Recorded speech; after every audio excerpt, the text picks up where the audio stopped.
We got a meeting with the head of Paramount and Comedy Central in America. The meeting started with him going, all right, boys, so I don't know who the hell you are and what you're doing in my office. You're going to have to get my feed here. And then we had to go, we're dudes with a YouTube channel from Australia. We actually don't know why we're here. All right, we're back with another episode of Creator Generation this week, joined by Goodall and Gallagher, dynamic comedy duo. Welcome, lads. Thanks for having us. Good to see you guys again. Hey, look, everyone knows who listens to this podcast that I completely cook up intros, so I'm not even going to attempt one other than call you a comedy duo. Can you do better than that? We'll try. Yeah, I think we can. So my name is Mark Gallagher. I am the taller half of the comedy duo. Yep. You can't really tell because we're sitting down, but there's quite a dramatic height difference between the two of us. Absolutely. Filmmaker, actor, director. I am joined by Luke Goodall. Luke Goodall. I am the shorter half of Goodall and Gallagher, as Mark said. And we're a bit of jack of all trades, master of none, really. We do a bit of everything, as all the probably creators on listening to this do. We write, we direct, we do a bunch of stuff. We've got a YouTube series coming out. We're going to shoot in about a month. We'll shoot it through Skip Ahead, and where we got to work with you guys very closely, which was awesome. And amongst a few other projects that we might kind of get into throughout this whole podcast. Yeah, awesome. Maybe like a bit more context on the background and the type of stuff that you guys create. Like I called you a comedy duo, so expectations are high for this to be a funny episode. Yeah, that's terrible. No pressure. Yeah. But like, what sort of, like, you've got the YouTube channel called Goodall and Gallagher, but you also have your own personal channels and different things. So maybe like it's like for people who haven't had the pleasure of watching your stuff, let's give us a bit of a quick breakdown. Yeah, great. So collectively, we are traditionally known as a comedy duo. We started out making our joint content was short form comedy sketches for the internet. We kind of branded it as what we call like what was it? Highbrow, high concept, lowbrow comedy. Yeah. So like super niche audience that like love that like Black Mirror style content. With dick jokes. Yeah, pretty much. All that kind of stuff. So yeah. Can I say dick on the podcast? We can say it as many times as you like. Great. We'll get a counter. Exactly. So we met at Apple. We were both the two guys that you would see when you walk into an Apple store that would greet you with an iPad and tell you to walk to the Genius Bar to fix your phone. And we kind of just started chatting whilst not doing any work over many, many shifts. Then Mark started out as an animator. I was a documentarian, but we both wanted to do comedy. So we got together with a bunch of other guys and started a little collective. And we're the only two remaining from that collective. Everyone else eventually either didn't find us funny or eventually left and did something else. I think it was the former, yeah.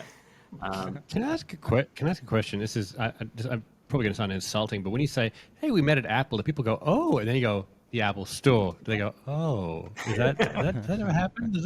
Yeah. No, it does. Yeah, people assume that we were making iPhones by hand. We were assistant to Johnny Ives or something like that. But no, we were just the guys that you would tell that you dropped your phone in the toilet. And usually they would tell us after we've actually held the phone. That was always our favourite part. The amount of porn I've seen on people's phones. Yeah, but mostly my phone. Yeah. The initial question we usually get when we say we met at Apple is generally someone's got an issue with their phone and like, oh, do you know how to fix this? And we're like, no, I'm not on the clock anymore. So, yeah. It's like when you meet a doctor. Someone's always asking, I've got a rash. Yeah, exactly. Can you 100%. a bit of a growth on my toe. It's like, yeah. Is there an Apple Genius on the plane? Yeah, exactly. Yes. Oh goodness. We've already gone on a complete different track. I like that. But it just to get back on track, so we do a bunch of stuff together. We've got the Goodall and Gallagher brand, which we're writing and developing a few TV shows and a few movies. 2 years ago, we were fortunate enough to get selected into a program called Imagine Impact, which was run by Ron Howard, the Oscar winner, and they did an accelerator for Australia, and we got to write a pilot, which was really cool. Did you get to meet Ron Howard? We met him via Zoom. Via Zoom, yeah, which is really cool. technically how you meet people nowadays. So I'm going to say we're best mates. I took a cheeky screen grab as well. Did you? So there is evidence. And then we've kind of been, still doing short form content whilst also trying to break into the TV and film world as well. Yeah. Mark's started off his own successful TikTok account. So I was the dead weight, apparently, in our comedy duo. So Mark's now got his bunch of followers on there, and he's doing stuff every day, which is great. And I'm producing an AFL show for Fox Footy at the moment as well, which is a lot of fun. Right. And for everyone in the US who's listening, they won't know what that is. Yeah. Well, Fox Footy and AFL, it's like, well, it's a big deal. We're going AFL global. is the greatest sport. AFL is the greatest sport in the world. Absolutely. Oh, And God. well, Fox Footy is the broadcaster. I mean, we can talk about the show, Best on Ground. It's questionable at times, sometimes, but I'll give my feedback off air. Mate. Yeah, and the only thing worse than Anne talking about the AFL is Anne talking about cycling, which are the two topics he's not allowed to talk about ever. Sure. Yeah. But that and wizardry and warlock studies is the other thing you can't talk about, Ant, because that's his Ant's major. That's the half hour of the potty done. We're getting started. Yes, those are the topics we can't broach during this podcast. But anything else is open. Yeah. So look, we're limited from the most interesting things, but anyway. Yeah, I've got nowhere to go from that. I've just been put in my place.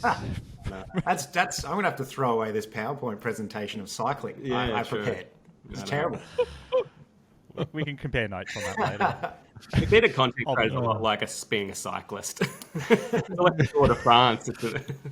Well, okay, let's talk about a little bit of an origin story. Where did you guys start? Like, where did you guys start, and how did you guys sort of get going? I mean, obviously you met at the Apple Store, but what was your first project together? What was that first project? First official project together was, it started with a random email request that we got from, it was on our old Facebook account back when, you remember a platform called Facebook that people used to use? It was pretty big. I have heard of it. Yeah. So we get this DM from a channel called comedy.com. And they basically had just taken over the website for comedy.com.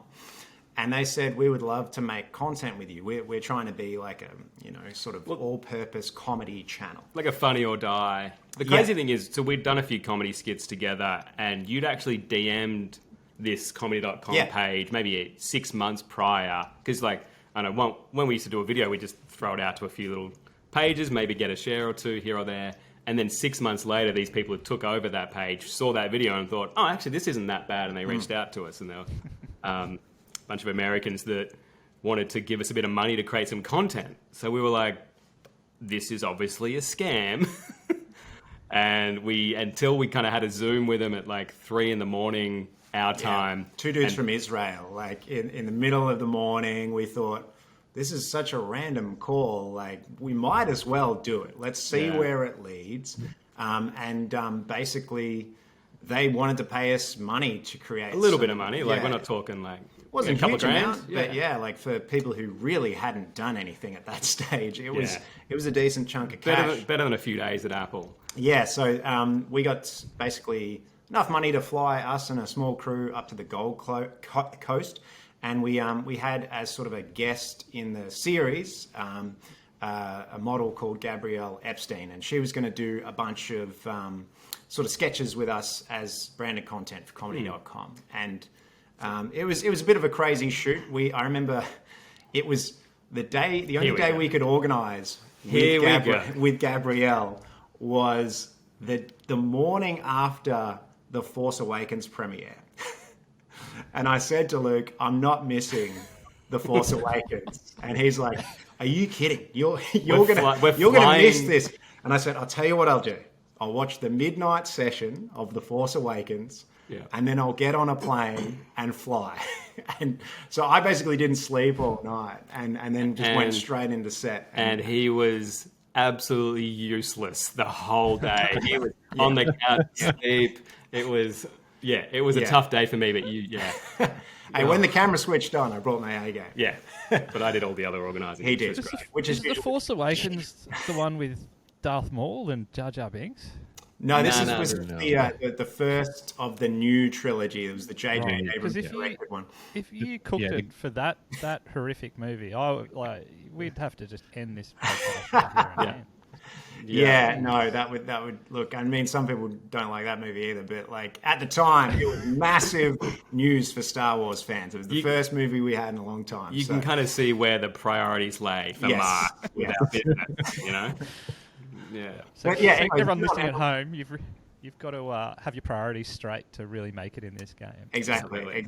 Yeah, you got to keep passion alive, is what my argument would be. You know, so So, anyways, it ended up being quite a successful little series for their platform. Yeah. It was successful for us. Got a decent amount of views on Facebook. We, at the time, I think we got about 11,000. I think we've lost about 4,000 followers on Facebook since then. But we haven't used that in 5 years. We haven't used it since we released that series, essentially. Yeah. But it was successful for us to know that people were willing to pay us for our content and that our content had some value. So that kind of kick-started our trajectory as a comedy duo, as a filmmaking duo, and we thought, let's keep rolling the dice. There's something here we can try and continue. Yeah. And was it after that the name Goodall and Gallagher started, or did you just from day one start with Goodall? Day one, we were called Blue Tack Studios. Yeah. So I mentioned before about our little Apple crew. We got together with a few guys, and actually there was another name before that that's too embarrassing to even mention. Yeah, no, let's not mention but, that. No. You can't say that and not you say can't it. do that, dude. This is bad because we're supposed to be comedians, and it's a bad joke. So, like, the idea was essentially we would meet up with this crew every Friday to watch movies and create movies. And we were calling ourselves the Movie Monday crew because we caught up on any day that wasn't Monday. It just never worked out on a Monday. And we thought that was humorous. Over-explaining it doesn't make it any better or easier. Terrible. Let's just move on.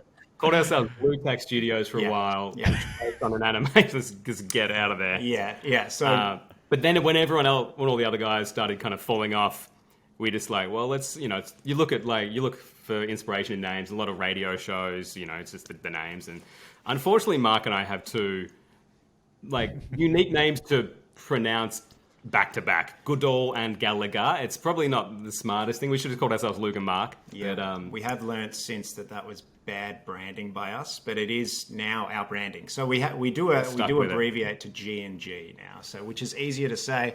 Yeah. But I wouldn't have assumed out of it. Isn't that a Mexican restaurant now? Isn't that a Mexican? Yeah, we're in the process of suing them at the moment.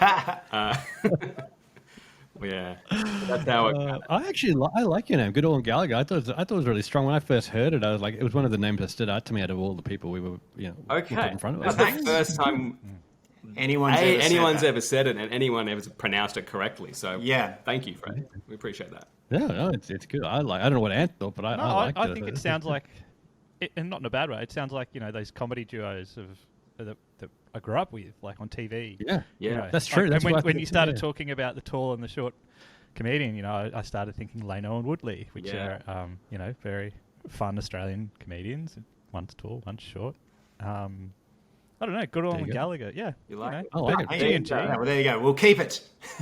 G&G. I could see that looking a bit like Dolce and Gabbana. You could be getting to that sort of, That's where we released our merch, Gucci, our fashion line. Yeah. All right. Well, what happened after your model shoot where you were half asleep and it did well for you? Comedy.com. What happened after that? What your next step was? Wait. I need one more detail. Were you still in your cosplay of Star Wars on set? Did I dress like Slave Leia for the premiere? Who knows? No, I wasn't. But I remember the first thing we filmed is I had to basically be really close with her foot. And I remember I was still holding it between takes because I was so tired. He's like, "Why are you still holding my foot?" I was like, "Oh my God, I'm so sorry." Yeah. It was a strange shoot. She never talked to us again. No. So to answer your question, Fred, about what happened after our comedy.com shoot it's a pretty normal route for comedians starting out. We we got a meeting with the head of Paramount and Comedy Central in America and flew over there. And it was a very interesting discussion. And we can kind of tell you how all that came about. Do you want to get into that? Yeah, well, our old manager at Apple, believe it or not, she knew the CEO of Viacom at the time. And for those who don't know, like Viacom owned MTV, Nickelodeon, like Spike TV, like a bunch of the massive studios. But by the way, because we said we were working with comedy.com, and she goes, I know someone there. And she meant Comedy Central. Yes. And we're like, well, we're heading to America for a film festival for a documentary I'd made, and you guys were coming along. And she's like, I can maybe just send an email, see if you can like catch up. So we thought it was just like, an intern at Comedy Central. We might get to go and like check out the building and like have a coffee or whatever. And then so I put this email together and put our bio and stuff. And at that time we'd done 2 videos. Yeah, we'd probably released about 3 or 4 videos online, and we just thought we were the absolute shit. We thought we were awesome. Talked ourselves up. Yeah, sure, we'll talk to the head of Viacom. He's lucky to talk to us. We didn't know it was him yet, though. So without knowing it was him, we kind of just did that. And then she's like, yeah, he runs the joint. He's the studio president. And we've kind of freaked out a little bit. But we got this meeting. It was in Santa Monica at the Viacom headquarters. We brought our friend Melios along, who had was kind of helping out, kind of not really. We shouldn't have invited him into the meeting room. He was just a mate of ours, and he was kind of involved, kind of not at that time. And we had an hour or probably 45-minute meeting with like the guy that commissioned South Park, The Daily Show. Like we're talking like Kingmaker. And we kind of didn't really have anything to pitch him. We were kind of just there to be like, yeah, we're just, starting out doing Facebook videos and stuff. Really appreciate you guys having a chat. How green we were. And the meeting started with him going, all right, boys, so I don't know who the hell you are and what you're doing in my office. You're going to have to get feed here. And then we had to go, we're dudes with a YouTube channel from Australia. We actually don't know why we're here. Yeah. And he was the loveliest man, right? So like the reason we kind of bring this story up is because this guy saw something in us. It was enough to sit with us for about 45 minutes of his time, which is really valuable time, and just talk shop. And he said, I really like you guys. He's like, I'm not the guy to pitch things to. I'm the guy that runs the network. We're like, we figure you tell those people what to do. He's like, I like that. But so anyways. So look, if we would have that meeting right now, we would approach it a lot differently. But I think being so green and being so young, but the idea that he would open the door and chat with us kind of gave us so much confidence to be like, oh, well, if we can chat with him and like it wasn't daunting, like no meeting since then has ever been daunting because we've kind of gone to the top, and every meeting since then we've come in with an idea to pitch. But yes, it was a really good eye-opening experience, and he gave us some fantastic advice, and it was a really cool, a cool moment and a cool little left turn in our trajectory that gave us some more confidence, which was really cool. Yeah, he's since retired, and I'm not sure if our meeting had anything to do with that, any decision making. Yes. Oh gosh. Okay, so that first big meeting obviously took away a lot of confidence from that. What happened after that? Did you actually get a show up somewhere, or did you go straight back to YouTube? What did you do? I mean, that would be a great story if we did. Yeah. But no, we definitely didn't. But this is where I think Luke and I kind of we sort of a little bit different. In terms of our strategy to online creation is we kind of see ourselves as IP creators. And so like everything we do online is kind of filters back to the IP that we're shopping around currently. And that meeting kind of, if you look back on it, it does kind of kickstart that trajectory of like, okay, we're going to start pitching TV shows whilst we're making this comedy. And then our next big win was we got onto a sketch comedy show on Foxtel called The Slot, and that had a bunch of big creators in it. It had Auntie Donna, it had Superwog, Michael Cusack, Raka, Frenchie. Yeah, we were the underdogs of that show for sure. Absolutely. But again, gave us the confidence being on that show and amongst such good company that, hey, maybe there's something to this. Maybe we're doing something right. And that was kind of the next win for us. That's super cool. I love how it's almost like beneficial for you guys to be thrust into these situations, in air quotes, before you're ready. Like, it actually is super useful, which is kind of counterintuitive almost, like for a lot of things. But I kind of I get that, because I've been in those scenarios, probably not as extreme as that, where you don't realize who you're meeting is so important or influential within your area, but because of that, you don't have like your sales pitch on. You're just being you and genuine, and you sort of you actually do connect and have value, like a really interesting, valuable exchange. So it's kind of interesting. Like, there's no pressure on you almost. Like, you can't fail. Like, you can't fail when you're on the slot amongst all these massive big names when you haven't made it yet. Like, you're not up there yet. So I mean, I think it's risk-free almost. The show might have failed. No, the show didn't do well. But that had nothing to do with our content. Just the one season. But the great thing about that show, and this was actually one of the producers of the show at the time, sort of was really about pushing what traditional TV looked like, and he fought for the rights for actually all the creators to be able to, once the show had finished airing, be able to post the content on your own channel. So we actually did that, and it led to our next win, which was the digital series. It was packaged with the sketches we made for that show. It was called Antisocial, and that was kind of the high concept, lowbrow comedy was what we were pitching it as, where technology kind of, mankind is struggling to keep up with technological advances. You get VR, people still going to send pictures of their wangs. Like, it's just we're not evolving, even though technology is.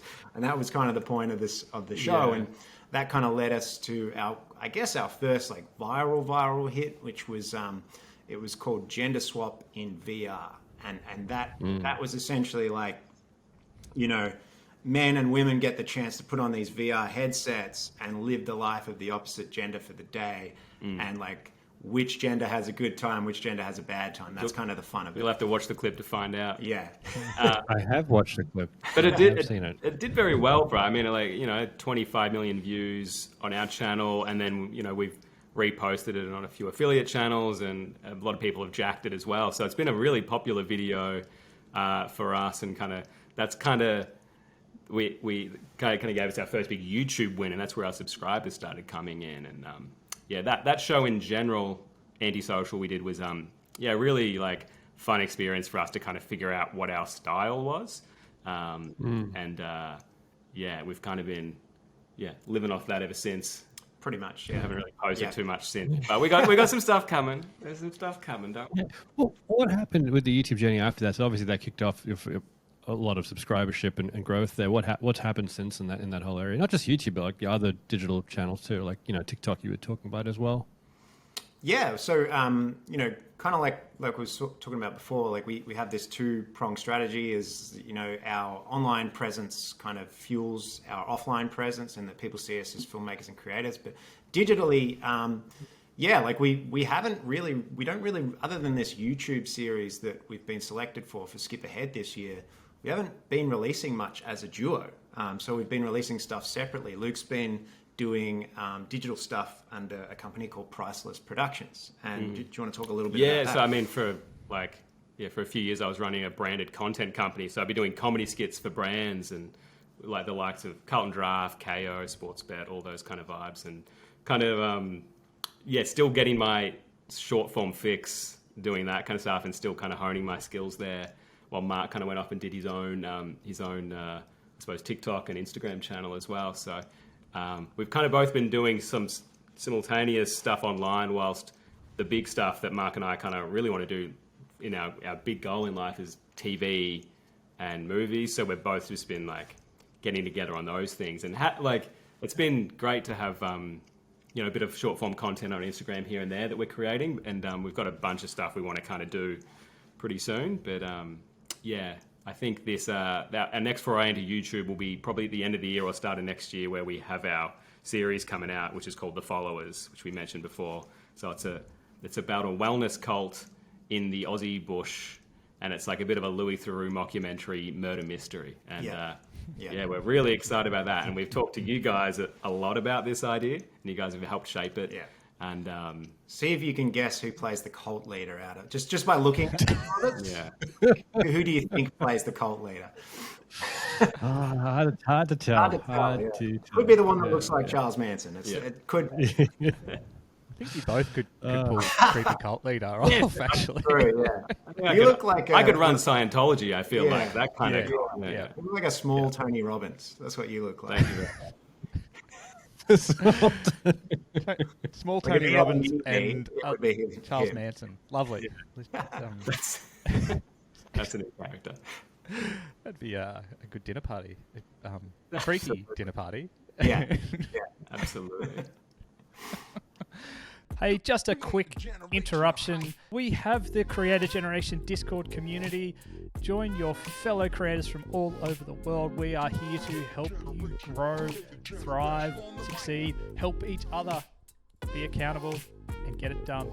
So hit the link, join us in the Discord. I look forward to seeing you there.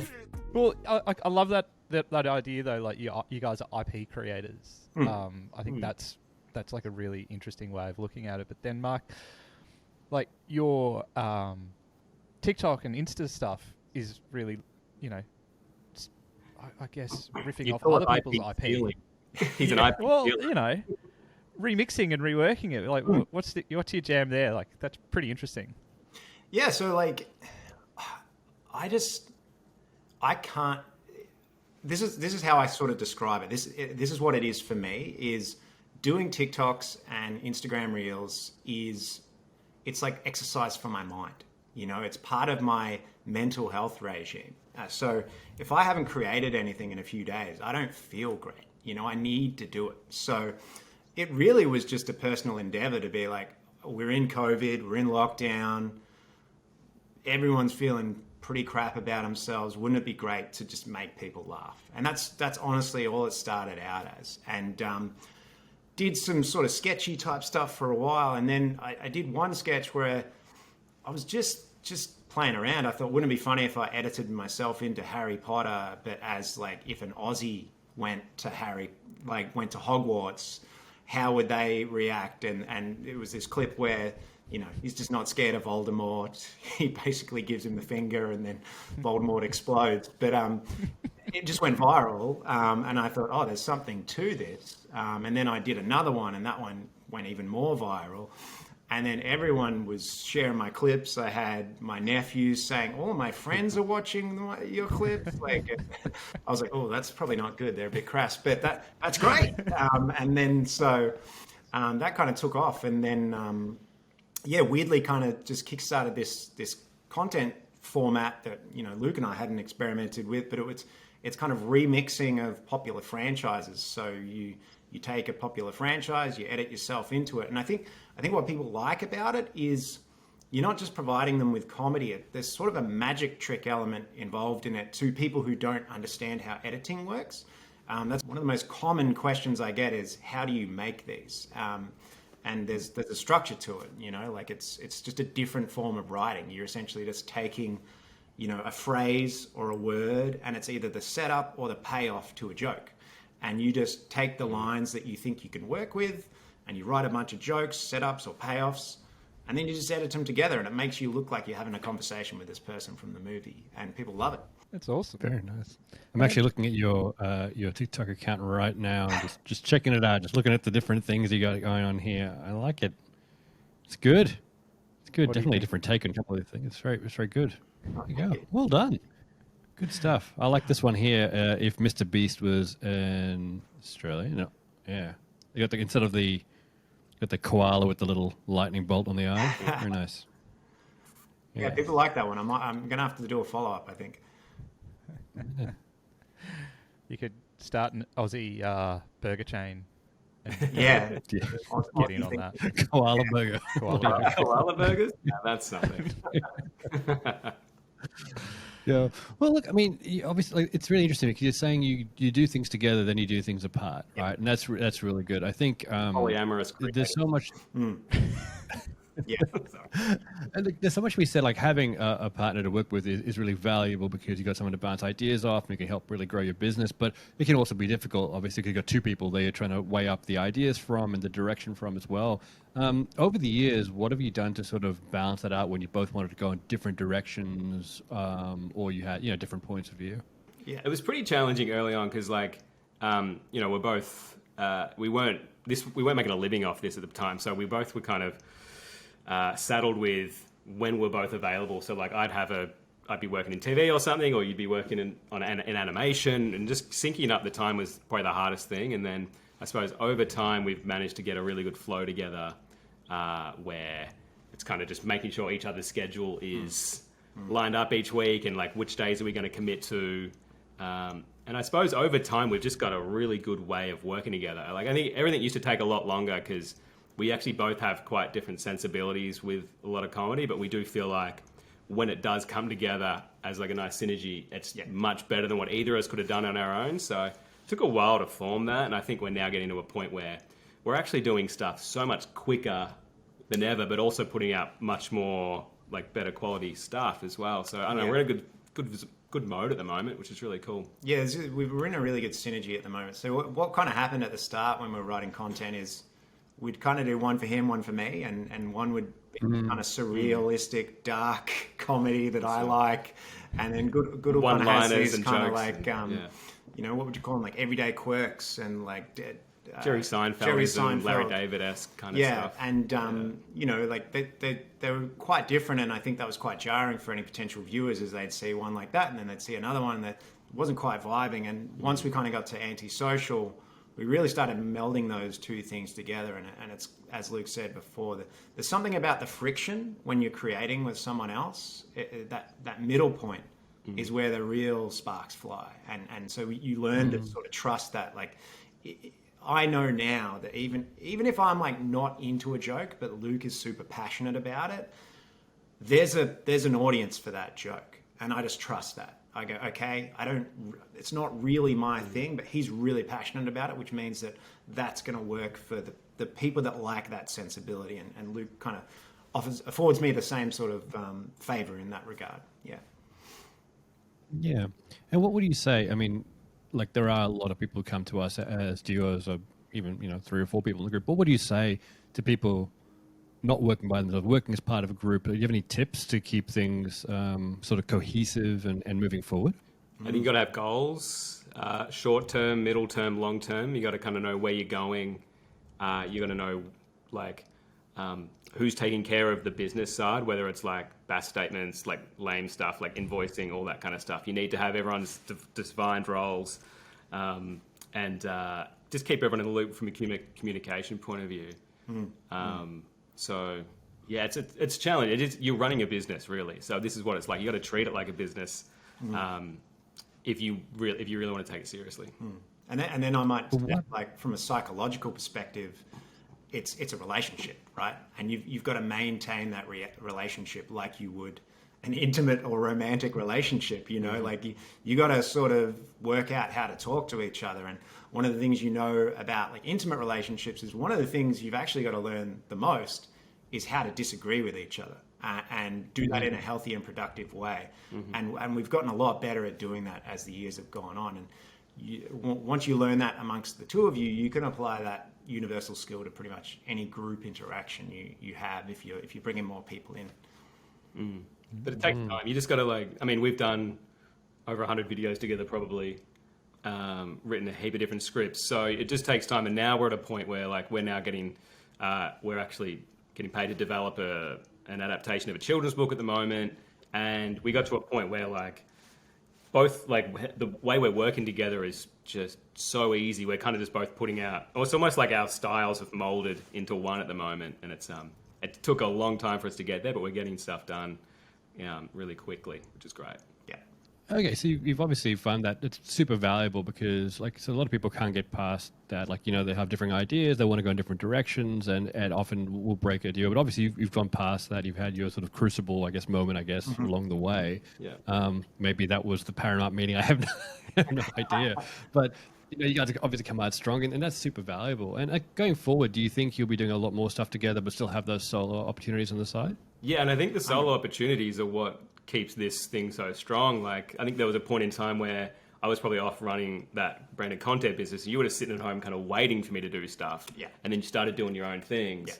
And that's been really successful, and that's been awesome. That's a great outlet for Mark. And like, I've got my own things on the side. So for people in a group that maybe if their thing doesn't completely align with the whole group, like, do your own thing on the side. Like, definitely. And from like a marketing perspective as well, one of the things, like if I can urge people to create a duo or create a group, this is a great thing that was an unintended consequence of having a duo is he would do something that would be very successful and people would come up to me and go, that was great. And I was like, I wasn't in that, right? And they're like, really?